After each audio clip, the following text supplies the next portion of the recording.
Hey, a few episodes ago I showed you some pictures from our Barcelona trip. I went there with my family and took quite a lot of pictures. And I also share with you how I struggle always when I go to a new location and I feel like I need to immediately start to shoot.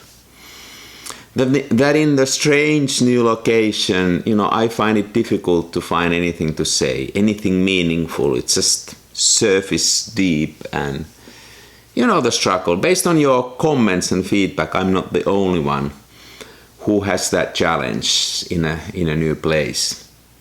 Now, I also spoke with Christopher Osborne, a friend of mine, about the same challenge. Now, Christopher is an interesting fellow. He's a film photographer. He thinks very much like me about the world, and I think we are almost about the same age too. So we became friends, and he wrote a nice article about me into a Silver Grain magazine. I put the link to the description page if you are interested. And I visited his podcast, Trapped Engineers, recently. I put the link of that there too. Yeah, we discussed with Christopher about the same thing, like how difficult it is to go to a new place and photograph. And he pointed out that out of my work, out of my pictures, he likes my intimate, home, family pictures the most. He also mentioned that maybe my pictures are becoming more moody. I don't think he said that in a negative way, and I certainly didn't take it that way. That's what I've been looking for. I like to have...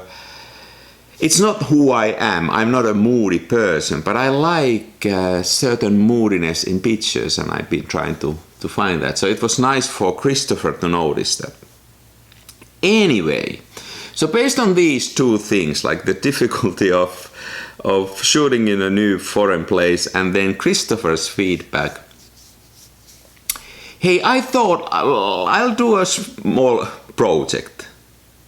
And I thought I'll explicitly try to make those moody indoor pictures now in a place that I know best, which is inside of my own home.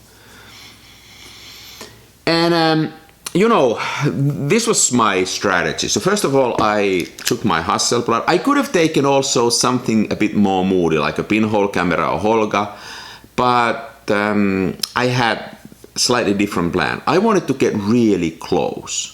So for my Hasselblad, I decided to use an extension ring. Extension rings attached to a Hasselblad like this. And then they push the lens a little bit further, so you can get like a macro territory closer with this one. By the way, a pro tip. When you disengage or you sort of take this lens off, there's a chance that you mess up with the Hasselblad mechanics and you get your lens jammed. So to avoid that, I always do this in a certain order, like take this lens off. I press this button down and I keep it down. Then while still keeping down, I separate the lens first. Always the lens first. Then I let this go, and only after that I take the extension ring out. Never take the lens and the extension ring together, because then you might jam it. And if that then happens, if you accidentally jam your Hasselblad, remember that there is this little red arrow and a dot. So you can rotate it with a knife, or even better if you own a screwdriver, to the direction that this arrow points until it says click. And that's how you can unjam your Hasselblad lens. Yeah, a little bit too much now gear stuff, but just wanted to tell you because this happens pretty often, this jamming with this extension ring, even if you are careful with it. At least happens to me. So close-up pictures, getting close. Then I took the film that has the most grain, the most grainy film I know, and it is Ilford Delta 3200. And even more so, this was expired in 2017, so I was expecting a lot of grain. Even more, this particular roll of film has been my trick film roll at the airports. You see, sometimes when you go through a security check, they say that, yeah, that X-ray machine won't harm your film if it's under 800. And then I always had one roll of 3200 and I pointed at, hey, look at my ASA ratings. And then I get the hand screening. And this was that roll. So it has gone forth and back from the continents, different continents and countries. So I was expecting really bad quality. Grainy film, then even more. You know, I made this video a while ago about underexposing and underdeveloping. So it's not pushing, but you explicitly underdevelop and you underexpose. Then you get really, really thin images. Then you need to push it during the post-processing, during editing, either in your Lightroom or in your darkroom to get proper pictures. That emphasizes grain even more. And it also shows all the blemishes and dirt on your film. So I was, as you can see, I was really paying attention to getting a lot of grain and almost like mistakes on my film. Old, plenty airtime received, expired Delta 3200. By the way, that I pushed to 6400. And it was still underdeveloped because my light meter said that I didn't have enough light.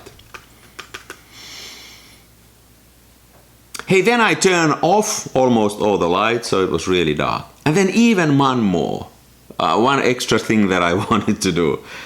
I wanted this to be real, so I didn't allow me to change anything, not to create any kind of artificial setting or beautify my household or make anything look sort of more artistic or cool.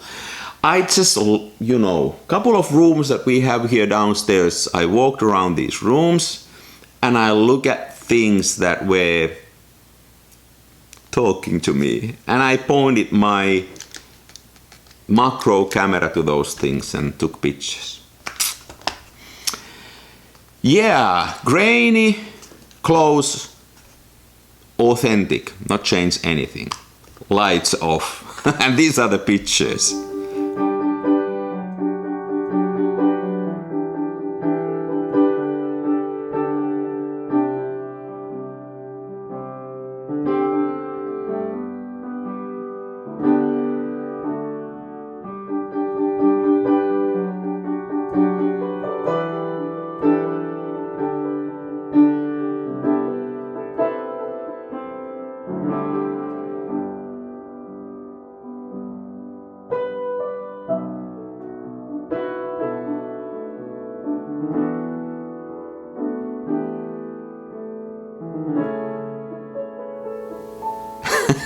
This is probably the least ambitious photo project that I ever done.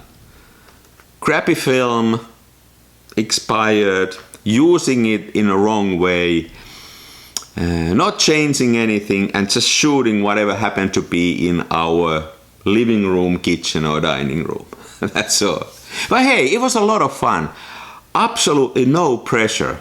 And that's always good. Thanks for watching. I hope next time something better. See you later.